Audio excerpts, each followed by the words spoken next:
Hallelujah. Magandang umaga po sa bawat isa. Purihin ang Diyos sa panibagong pagkakataon na tayo ay makapagsama-sama upang mag-aral ng Kanyang salita at pakita natin sa Panginoon yung Kanyang kahalagahan sa pagitan ng pag-una sa Kanya tuwing umaga. Salamat sa Diyos. Awit tayo ng isang awitin. Takilang Muog.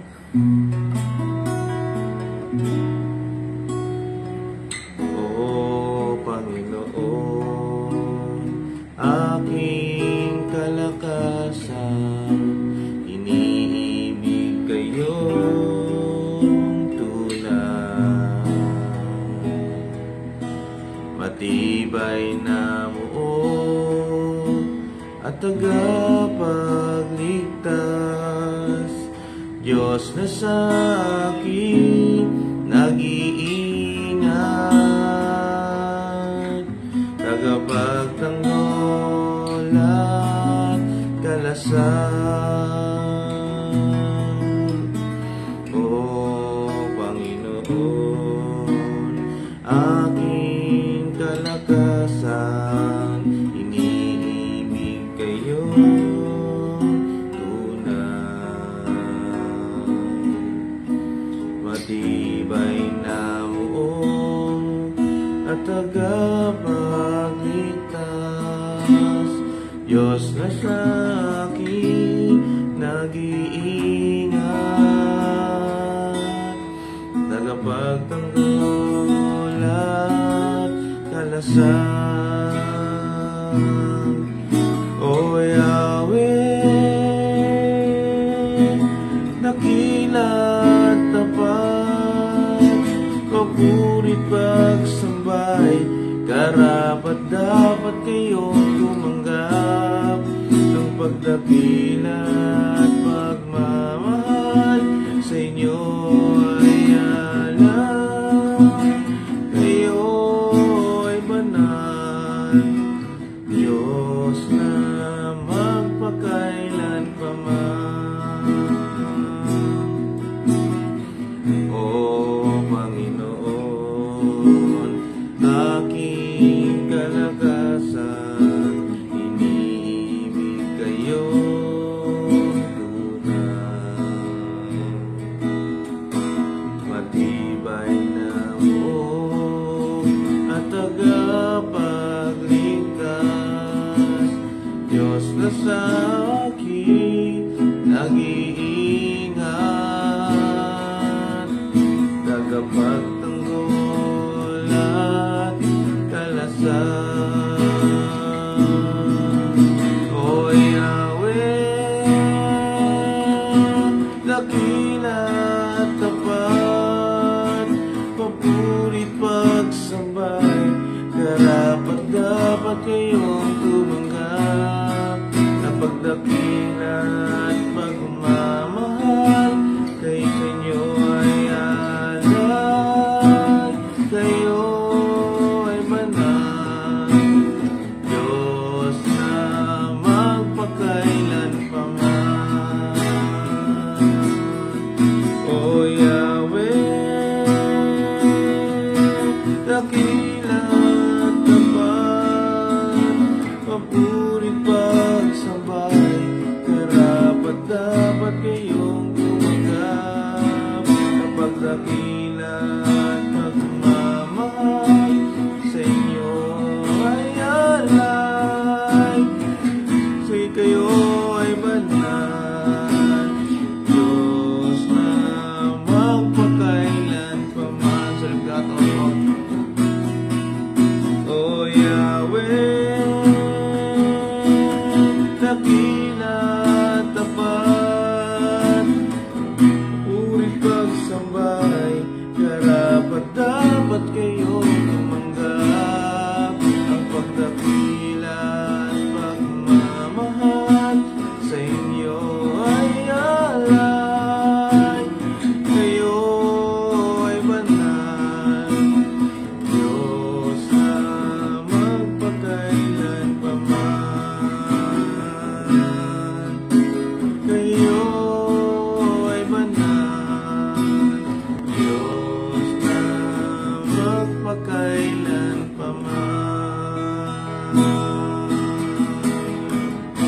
Hallelujah. Patuloy, O Diyos, na kami lumalapit po sa inyo. Samahan niyo po kami sa aming panandalian ng pag-aaral. Paging maalala ito sa amin, nararapat na kami maging matibay, O Diyos. Hindi sa pamagitan ng aming sariling lakas, kapangyarihan, hindi dahil sa inyo lamang. Salamat po, Panginoon. Pagsama ng Santong Espiritu ay maranasan namin sa pamagitan ng pagbukas ng aming kaisipan, damdamin sa pagtanggap ng inyong mga salita. Pagbukas ng aming kaunawaan, Panginoon, upang maunawaan namin yung inyong mga salita, O Diyos. Salamat po. Nagkakatiwala po namin sa inyong lahat sa pangalan ni Jesus. Amen. Hallelujah. Salamat sa Panginoon. Gandang umaga po muli sa bawat isa. Salamat sa Panginoon sa pagkakataon na tayo ay makapag-aral muli ng kanyang mga salita. Tunay nga po na laging napakagandang bagay yung umpisahan natin yung araw, bawat araw sa magitan ng paglapit sa Panginoon, pag-aral ng kanyang mga salita. No? Nawa ay hindi niyo po ma-misunderstand na ang pinakamagandang gawin kapag sa bawat araw ay yung agad na manood ng morning devotion. Lagi kong ini-encourage na ang gawin natin palagi sa bawat umpisa ng ating araw ay yung lumapit sa Panginoon sa pamamagitan ng pananalangin. Ito pong morning devotion ay supplementary para po sa mga maaga ang pasok, kaya ay nagmamadali, kaya ay nagnanais na makapag-aral, kaso nga lang sa umaga ay walang panahon dahil sa karapat asikasuhin. Kaya sinumpisahan din yung devotion na ito para sa mga gusto lamang makapakinig, no? Tapos makapanalangin at nagnanais na isama ang bagay na ito sa kanilang preparation punta sa pagtatrabaho at iba't iba pang mga bagay. Kaya lagi ko sinasabi, magandang bagay yung ipakita natin yung kahalagahan ng Panginoon sa atin sa pagitan ng pag-una sa Kanya sa bawat araw. Dako na po tayo sa ating pag-aaralan sa Lucas chapter 6. Ilan sa atin ay alam na ang bagay na ito, pero atin pong huhukayin ng mas mainam pa yung sinasabi ng Panginoon dito sa kanyang parable. Lucas chapter 6 verse 46 to 49. Babasahin ko po sa English at babasahin ko din po sa Tagalog para isang basahan po tayo. Tayo po dito sa English, Luke chapter 6 verse 46 to 49. Why do you call me Lord, Lord, and do not do what I say? 47. As for everyone who comes to me and hears my words and puts them into practice, I will show you what they are like. They are like a man building a house who dug down deep and laid the foundation on rock. When a flood came, the torrent struck that house but could not shake it, because it was well built. 49. But the one who hears my words and does not put them into practice is like a man who built a house on the ground without a foundation. The moment the torrent struck that house, it collapsed and its destruction was complete. Sa Tagalog, verse 46, bakit ninyo ako tinatawag na Panginoon, gayong hindi naman ninyo sinusunod ang mga sinasabi ko? Sabihin ko sa inyo kung ano ang ikahintulad ng taong lumalapit sa akin, nakikinig at sumusunod sa mga sinasabi ko. Katulad siya ng isang taong humuhukay ng malalim at nagtayo ng bahay sa pundasyong bato. Nang bumaha at dinaanan ng malakas na agos ang bahay, hindi iyon nayanig dahil matibay ang pagkakatayo. Ngunit ang nakikinig sa mga sinasabi ko pero hindi naman ito sinusunod ay katulad ng isang taong nagtayo ng bahay na walang matibay na pundasyon. Nang bumaha at dinaanan ang malakas na agos, ang bahay, nagiba ito at lubusang nawasak. Meron pa itong parallel dun sa aklat ng Mateo, pero dito tayo tututok sa aklat ng Lucas. Ngayon, alam ng bawat na nagtatayo ng bahay o isang building, na ang pinaka mahalaga, na dapat maging matibay sa isang tahanan ay yung isang parte ng bahay na hindi mo nakikita, yun ay yung pundasyon. Pag nakakita tayo ng isang magandang bahay, malaki, maraming natutuwa o nabibighani sa kanyang bubong, yung exterior, outer part, yung pintura, yung bintana, no? Pero walang nagtayo ng bahay na nag-umpisa sa sa bubong muna, o nag-umpisa sa pintura, o kaya nag-umpisa sa bintana. Wala. Lahat ay nag-umpisa sa pundasyon. At naunawaan to ng Panginoong Jesus nung tinuturo niya yung patungkol dito sa dalawa sa marunong, no, sa the wise builder, dun sa sa foolish builder, yung mangmang na o hangal na nagtayo ng bahay. Maalala to sa mga talamak sa Sunday school nung bata. May kanta pa nga ito, the wise man builds his house upon the rock. Maalala ito ng bawat mga bata na pumasok sa Sunday school nung sila ay bata-bata pa. Ngayon, itong Lucas chapter 6 ay conclusion ng tinatawag natin na Sermon on the Mount. At yung pinakakatapusan ng Sermon on the Mount ay nakakatawa. Bakit? Ang isa sa mga linya na binitawan ng Panginoon dito ay yung binasa natin sa verse 46. No? Pagkatapos sa napakagandang pagsermon ng Panginoon patungkol sa nararapat na karakter ng isang tagasunod niya, biglang sinabi niya dito doon ay yung, bakit niyo ako tinatawag na Panginoon? Pero hindi naman kayo sumusunod sa aking mga sinasabi. No? Sa kanya sinet yung pinaka nice niyang sabihin sa mga sumusunod. No?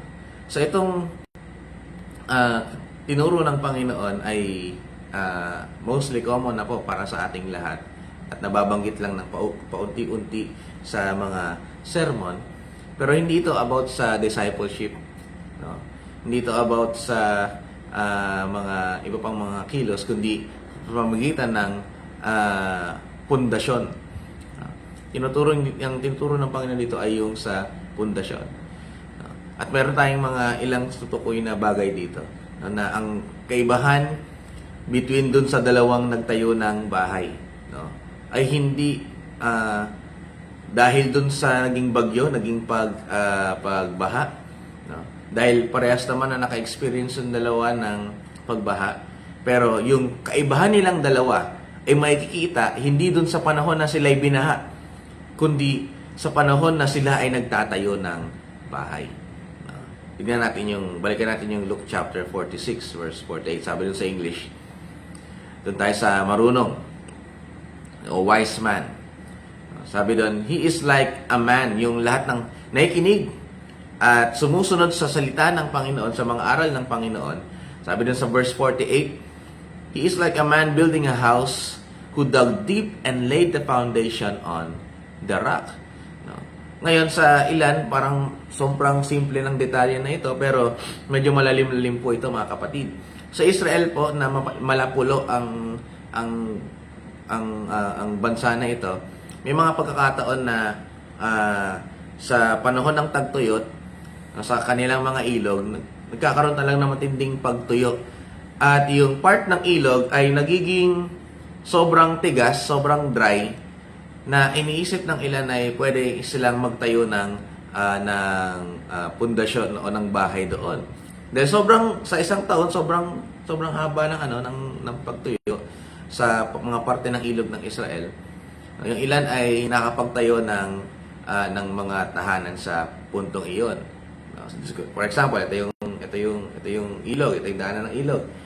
Pag nagiging tuyo po yan, minsan dito sila sa bandang side na ito na nagtatayo, no, ng bahay. Ngayon, yung ilan na nagtatayo ng bahay ay katulad ng marunong na taong ito ay hinuhukayan muna, no, at hinahayaan niya na makaabot siya dun sa tinatawag na layer ng lupa na bedrock. Okay? Dahil alam natin na ang lupa, meron yung ilang layer, merong topsoil, no, subsoil, no, tapos yung pinakamalalim yung bedrock. yun ay talagang purong bato na matibay. Hindi katulad nun sa bandang taas na sa panahon ng tagtuyot ay maaaring maging matigas, na maging solid, pero hindi po ito sigurado. Dahil kumpol ng lupa pa rin siya na matigas lang dahil sa pagiging tagtuyot. Hindi siya yung literal na matigas talaga. Kumpara dun sa bedrock na tinatawag. Ngayon, yung marunong ay marunong talaga dahil humukay siya. No? Hinukay niya yung lupa hanggang sa makarating siya dun sa pinakasolid na bato na pwede niyang pagtayuan ng pundasyon. No? Sa mga impatient, sa mga hindi marunong maghintay at magtiyaga, no, hindi niya na susubukan na hukayin pa yung lupa.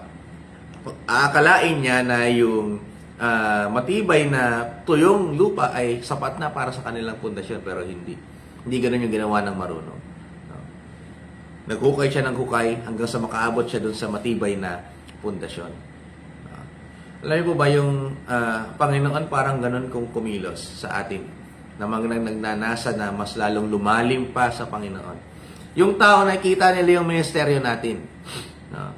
Lalo sa panahon ngayon, nakikita mo na yung ministeryo ng isang tao na nakatira ng ilang libong kilometro ang layo sa iyo. No, katulad ngayon, mayroon po kaming pwedeng ma-post ng mga ministeryo namin dito sa Taiwan na nakita sa Pilipinas. Ang mga tao nakita lang ay ang panglabas na ministeryo na ginagawa po natin. At ang ginagawa natin sa likod ng pulpito, no, sa harap ng pulpito, madali po yan makita ng tao. Pero ang nakita ng Panginoon ay yung ginagawa natin bago pa man tayo tumungtong dun sa likod ng pulpito o bago tayo maglingkod, no, sa kanyang kaharian. No. Nakita ng Panginoon yung pananalangin natin ng personal. Nakita ng tao yung pagtaas natin ng kamay, nakita ng tao yung pagsambit natin ng mga kanta, pagbabahagi ng mabuting balita. Pero nakita ng Panginoon yung suko nating puso. Yung puso na hindi nakikita ng tao. Ang Panginoon ang nakakakita. Nakikita ng tao yung pagsunod natin sa Panginoon, outward obedience. No? Nagbabasa, nananalangin, no, sa simbahan. May ginagawang pagkilos sa simbahan, naglilingkod sa kapwa niya Kristiyano. Pero nakikita ng Panginoon yung pundasyon sa ilalim ng lahat ng iyon, no, na hindi na nakikita ng mga tao. Tandaan natin na ang ating buhay Kristiyano ay hindi binuo ng Panginoon o hindi pinalago ng Panginoon from the outside in. No? Mula sa labas, papapasok. Kundi from the inside out, mula sa ating loob, binubuo ng Panginoon yung ating pagiging tagasunod niya.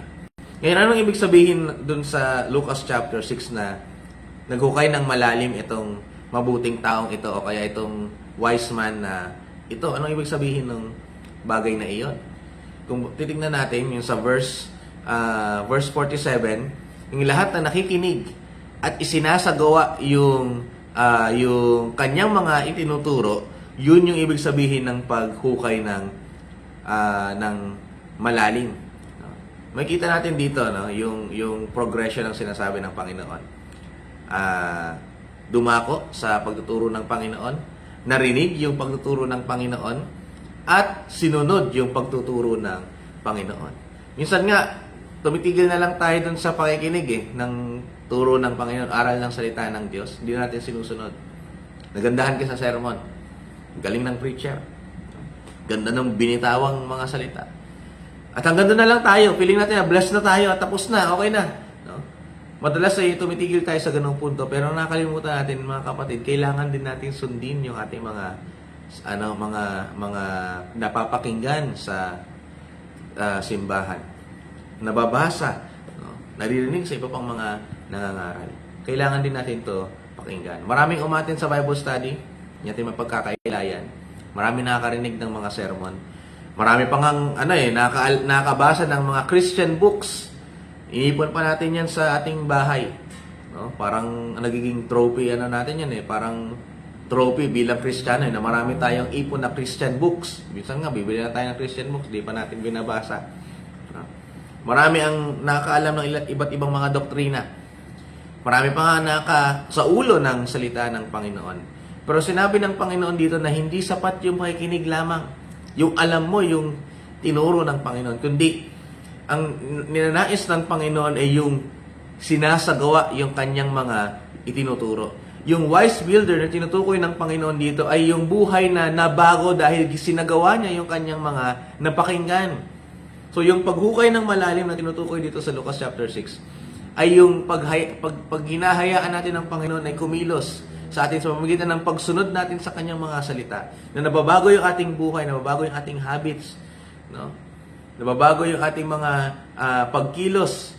Nawawalan tayo ng pride, nawawalan tayo ng mga pagdadahilan, kundi mas lalong lumalalim yung pagkakakilanlan natin sa Panginoon, mas lalong lumalalim ang kaalaman natin sa Panginoon. No?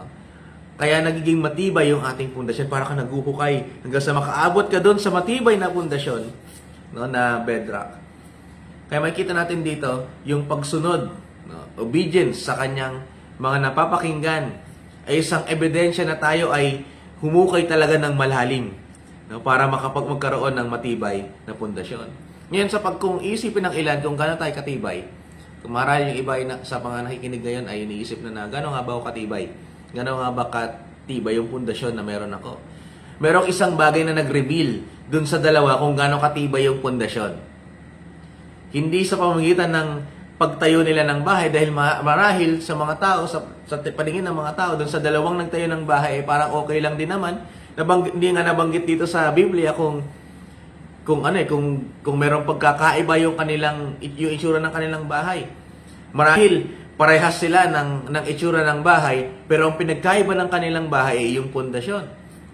Isa yung nag-reveal sa kanila kung ano yung kaibahan nilang dalawa. Ano yung nag-reveal? Yung baha. Nung sinabi ng Panginoon dito, nung dumating yung pagbaha, no, when the flood arose, the stream broke. Kaya nga isa sa mga implication dito mga kapatid, marahil itong dalawang ito ay nagtayo ng bahay sa tabi ng ilog. Yung panahon na binabanggit ko po sa inyo kanina. No? Nung dumating yung baha, no, at hindi nga sinabi ito ng Panginoon na baka pagdating ng baha, hindi. Nung dumating ang baha, ibig sabihin, natural na mararanasan talaga ng tao yung mga pagbahang ito sa ating buhay. No? Hindi ito matatakasan. No? Hindi ito maiiwasan. No? Talagang darating kapag dumarating yung matinding pag-ulan sa mga ilog na ito, magkakaroon talaga ng matinding pagbaha. Mababaha ulit, malalagyan ulit ng tubig yung mga tuyong channels ng river na ito. No? At kapag ang isang bahay ay hindi nakatayo ng matibay, no, sa ganong area, no, siguradong masisira yung bahay na itinayo na hindi matibay. No. Ngayon, hindi sinasabi dito na yung baha ay nag-create ng weakness doon sa tao, mga kapatid. Paumanhin nyo na po, mag-overtime lang po ako ng konti. Hindi sinasabi ng Panginoon dito na yung baha ay nag-create ng weakness sa tao, no, o nagpahina sa tao. Inireveal lang nito kung ano yung pundasyon o yung katibay, yung tibay ng isang bahay. No? Mga kapatid, yung problemang nararanasan natin, yung mga pagsubong kinaharap natin, yung panunukso ng kaaway, ay hindi nag-create ng weakness sa atin, kundi nagpapakita lang kung saan tayo mismo talaga mahina. Yung mga pag-ulan, yung pagbagyo, hindi ito nagbibigay sa atin ng karagdagang kahinaan. Mga kapatid, mahina talaga tayo kung mahina tayo. Inire-reveal ng mga storms iyon. Inire-reveal ng mga paglindol sa ating buhay, mga pagbagyo sa ating buhay, kung saan tayo nanghihina. Mga financial crisis, mga paghihirap, mga panunukso ng kaaway. Pinapakita lang ng mga bagay na iyon kung saan tayo mahina at dapat natin patibayin pa. Kaya tinuturuan tayo ng Panginoon dito sa Lucas chapter 6 kung ano yung dapat natin gawin. Maghanda tayo bago pa man dumating yung mga pagbagyong iyon. Maghanda tayo bago pa dumating yung pagbahang iyon. So, Hosea chapter 10, verse 12. Buksan po natin ito. Hosea chapter 10, verse 12. Tayo po dito.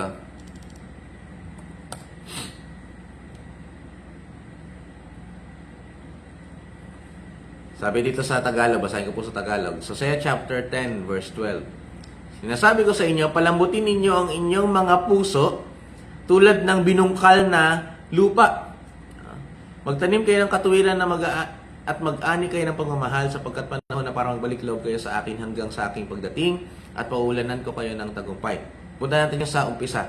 Sabi doon, palambutin ninyo ang inyong mga puso tulad ng binungkal na lupa. Sa English, sow for yourselves righteousness, break up your fallow ground. For it is time to seek the Lord. Yung fallow ground na tinutukoy dun sa sa English o yung sa Tagalog na lupa ay isang lupa na sobrang tigas na, no? Dahil hindi na nagkaroon ng moisture, hindi nagkaroon ng wetness, kundi katulad nga na nabanggit ko kanina, natuyo dahil sa pagtuyo, sa tagtuyot. Dahil sa kanyang pagkakatuyo, naging matigas siya. At kapag nagsaboy ka ng buto para magtanim, hindi po iyon tutubo. Pag nagsabay ka ng tanim, hindi po iyon magtutubo. Sabi pa nga sa Jeremiah chapter 4, break up your fallow ground ulit. No? Bago po tayo magtanim, bago magtanim yung mga magsasaka sa panahon ngayon, at kahit sa noong unang panahon, paano ginagawa nila muna? Hindi sila agad-agad nagsasaboy ng buto. Anong ginagawa? Binubungkal muna yung lupa. Nag-aararo muna ng lupa.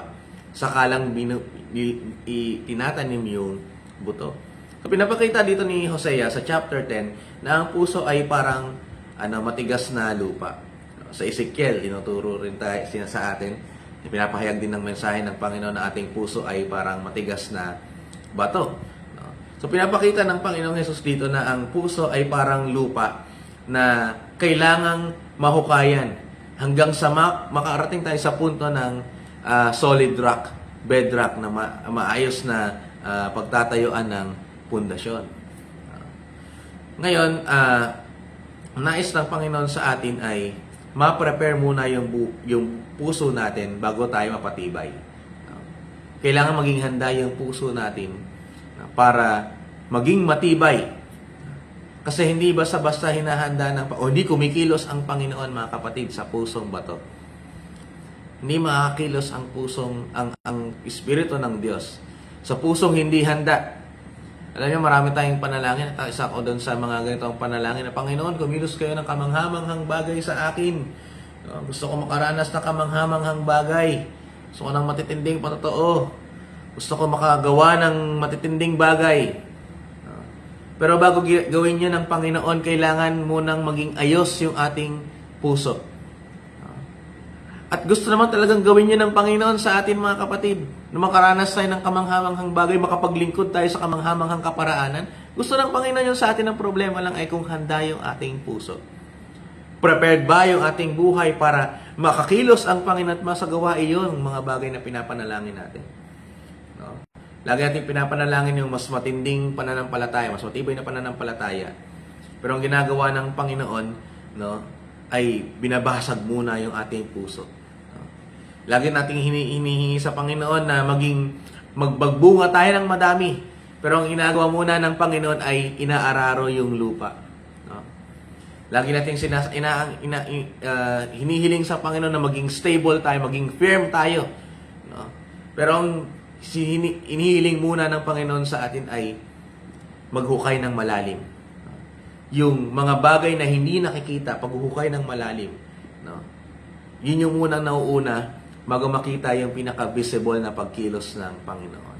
Ngayon, ang nakakatuwa sa tagpong ito, at malapit na rin po ako matapos, nakakatuwa sa parabola na ito ay hindi po bakit ituring na parang yung wise man na yung Christian at yung foolish man yung unbeliever. Mga kapatid, hindi po yung tinutukoy dito. Actually nga, parehas silang narinig ang Panginoon.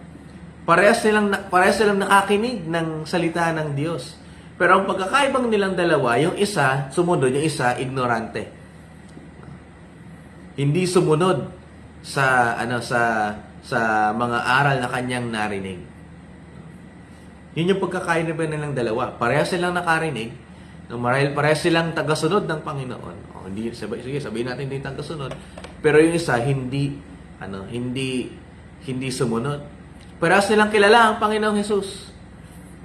Naririnig yung sa kanyang mga salita, pero yung isa hindi sumusunod sa kanyang mga naririnig. Kaya nga ang inumpisahan niya yung parabola na ito sa Lucas chapter 6 na Bakit niyo ako tinatawag na Panginoon? Marahil itong isang mangmang na ito, o yung hangal na nagtayo ng bahay, tinatawag din tinuturing din ng Panginoon na Panginoon, o kanyang Diyos. Pero hindi naman sumusunod sa kanyang mga salita. Kaya ang sabi ng Panginoon, bakit ako tinatawag na Panginoon? Hindi naman kayo sumusunod sa aking mga sinasabi. Bakit niyo why do you call me Lord, Lord, and do not do what I say? Alam niyo po ba yung isa sa mga pinaka-delikado sa atin, hindi yung pag-reject sa Panginoong Jesus openly, kundi yung sinasambit mo na ikaw ay Kristiyano pero hindi naman nakikita sa iyong pamumuhay. Sinasabi mo na ako, church ako ng church, ako ganyan ako ng ganyan, pinapakita ko na ako ay Kristiyano pero hindi naman din nakikita sa ating pamumuhay. Pero yung mga bagyo na darating sa atin, mapapakita yung ating mismong kalagayang espiritual. Ngayon, di tayo magtatapos. Ano ba yung bato na tinutukoy dito ng Panginoon? Ano yung bedrock? Yung hinuhukay ng marunong na taong ito na nagtayo, the wise man. Ano ba yung rock na tinutukoy dito? Kung mapapansin natin sa unang Pedro chapter 2 verse 6. Ilang talata na lang po mga kapatid. Unang Pedro chapter 2 verse 6. Punta po natin yan. 1 Peter 2 verse 6.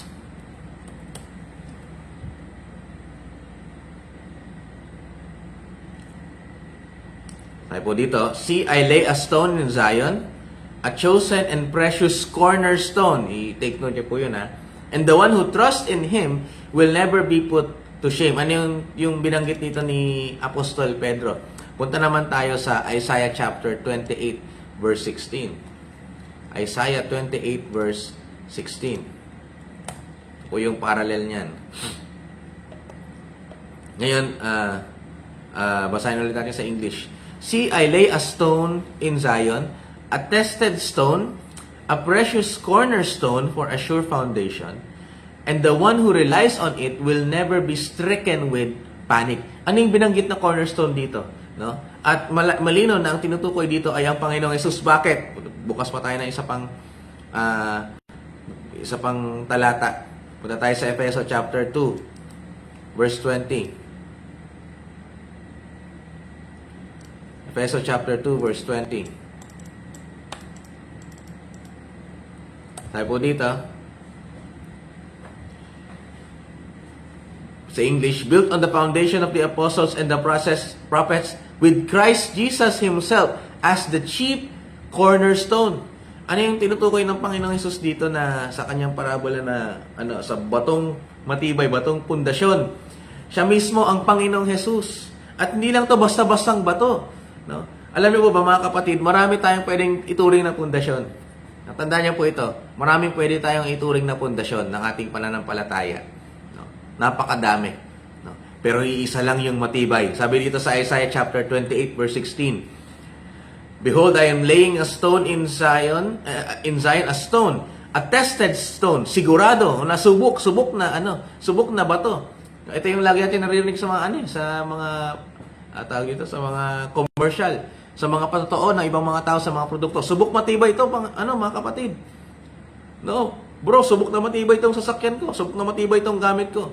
Sabi pa doon, hindi lang siya subok na bato. A precious cornerstone, mahalagang bato. Sabi pa doon, a sure foundation, siguradong pundasyon. At yung lahat ng sumasampalataya sa Kanya, maniniwala sa Kanya, magtitiwala sa Kanya, sabi doon, will not be in haste, will not be in panic, will not be stricken in panic.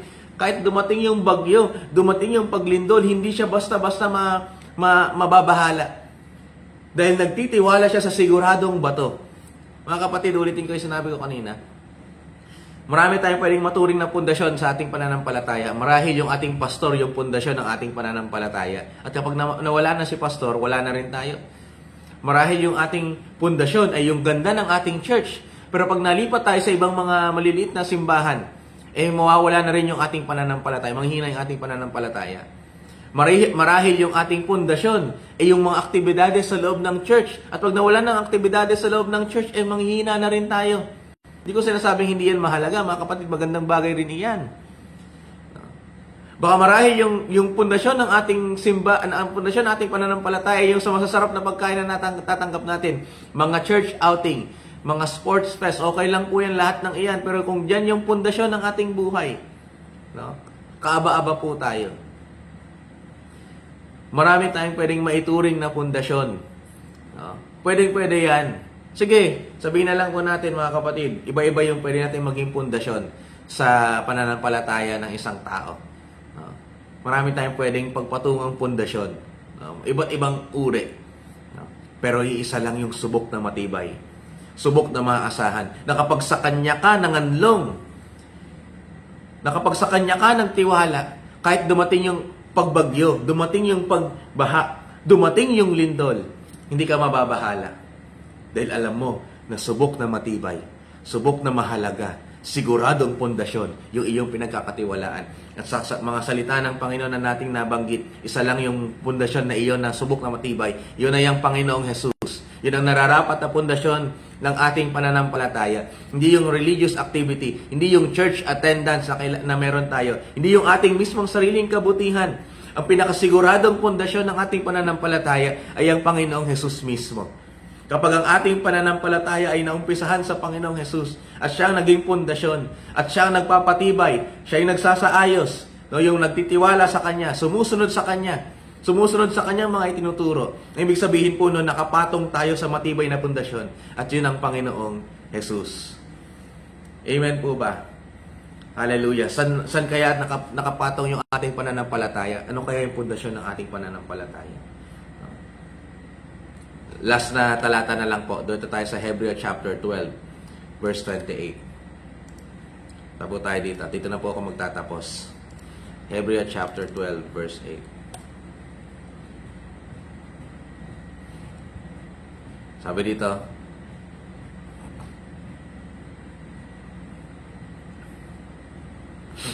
therefore, since we are receiving a kingdom that cannot be shaken, let us be thankful and so worship God acceptably with reverence and in awe.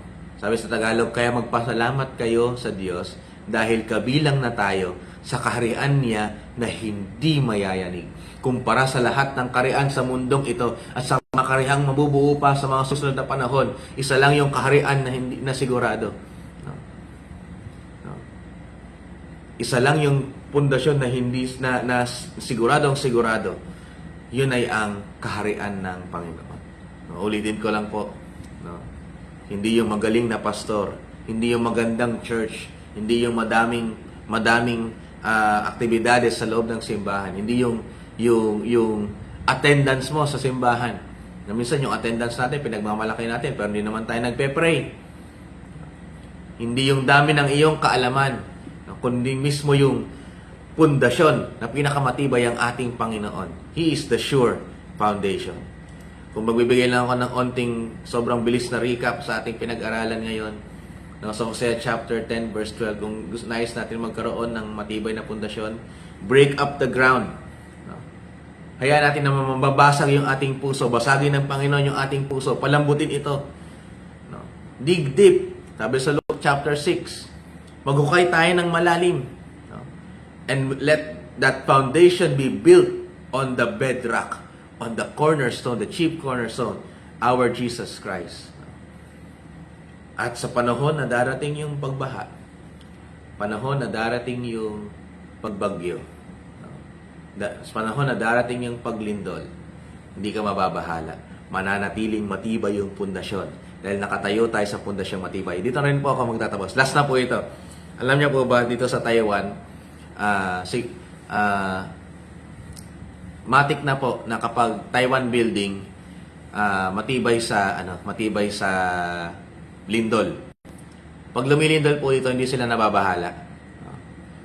Ngayon, kung meron kayong nabalitaan na isang pundasyon o isang building na nung lumindol dito sa Taiwan, biglang bumagsak, lagi po iyong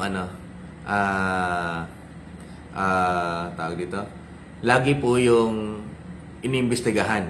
At lagi nilang napagtatanto na yung lahat ng mga building na bumagsak dahil sa paglindol, no, ay hindi naging matibay yung pundasyon. Substandard merong mga kaparaan ang ginawa para mapadali yung pagtatayo, pero hindi naman ito na siguradong matibay. Alam niyo po, may batas po dito sa Taiwan na kung ano yung pinaka-standard ng iyong building na ipapatayo. Meron lang pong standard talaga yan. Pag hindi yun umabot sa standard, siguradong babagsak po yan pag dumating yung malakas na paglindol. Alam niyo po, parang ano yan salita ng Panginoon Pag hindi ka umabot dun sa pamantayan ng salita ng Panginoon, na hindi mo ito nasunod, na pag ikaw ay nagtatayo ng iyong pananampalataya, babagsak ka talaga.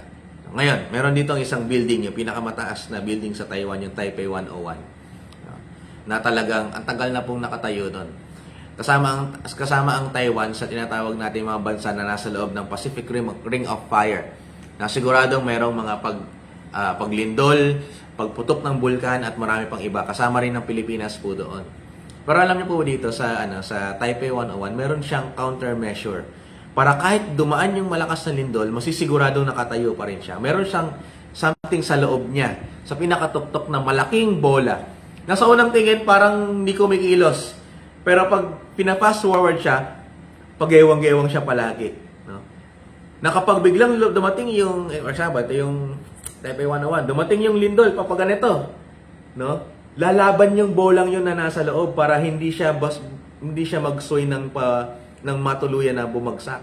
Lagi siyang lumalaban, lagi siya naka-counter doon sa paggewang ng lupa. Alam niyo po ba, parang ano yun parang Kristiyano, na kahit pag ganito yung gapang ng pagsubok sa atin, meron something sa loob natin na kumukontra sa lahat ng yun. Hallelujah! Ang banal na Espiritu na tinanim ng Panginoon sa atin nung tayo na sumampalataya sa Kanya, na kahit magkaroon ng matinding paglindol sa ating buhay, merong something sa loob sa natin na hindi tayo hayaang bumagsak ng lubusan.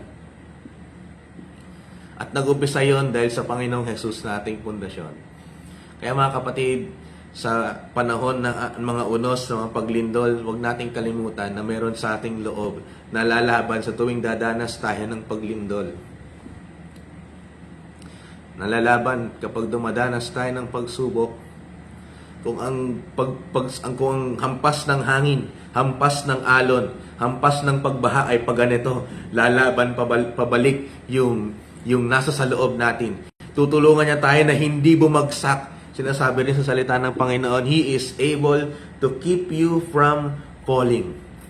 Pwede kang mag-bend ng onte, pero hindi hahayaan ng Panginoon, ng banal na Espiritu na nasa atin na bumagsak tayo ng lubusan. Siguraduhin lang natin na tayo nakatayo sa matibay na pundasyon. At hayaan natin na magtiwala tayo sa pagkilos ng banal na Espiritu na nasa loob. Kaya mga kapatid, pag dumating yung tukso, meron tayong kasiguraduhan na hindi tayo matutukso. Pag dumating yung unos, meron tayong kasiguraduhan na hindi tayo mapapaano. Pag dumating yung mga pagsubok sa buhay, meron tayong kasiguraduhan dahil yung pundasyon ng ating pananampalataya ay siguradong bato. Hallelujah!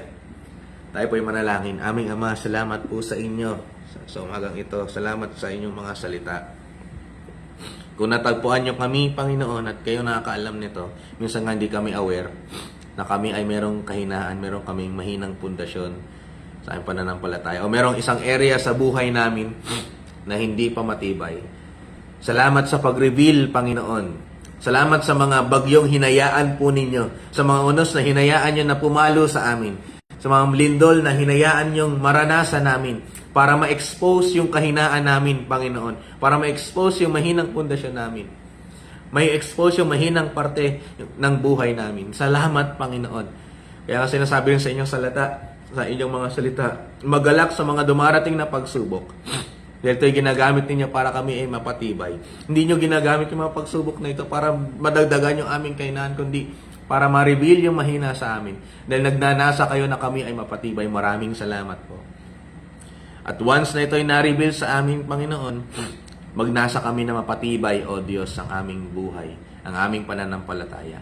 Na sa susunod na papalo yung mga bagay na ito sa amin, O Diyos, hindi kami mababahala, hindi kami babagsak, kundi mananatili kaming matatag na nakatayo sa pundasyon.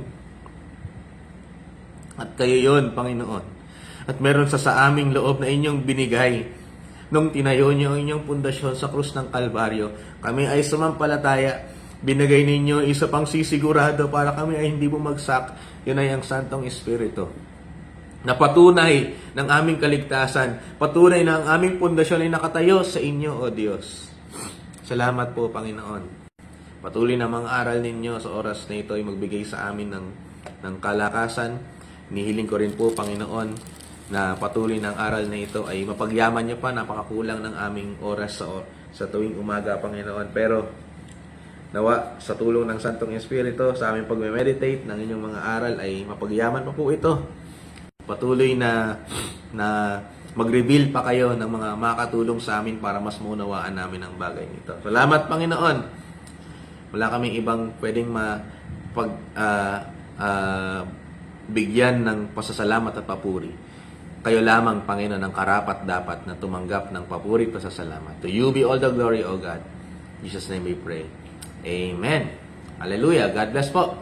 Sa bawat isa, sa mga susunod na linggo po, kung di ko nagkakamali ay July 18 and July 19, nandito po ang Pastor Joseph Glenn Masaredo, ating pong General Superintendent, at naimbitahan po siya na magsalita sa isa nating church sa Central Taiwan, sa DFC Taichung. Panalangin po natin ang kanilang pagdako dito at maging pagpapala po siya para sa gawain dito sa Taiwan.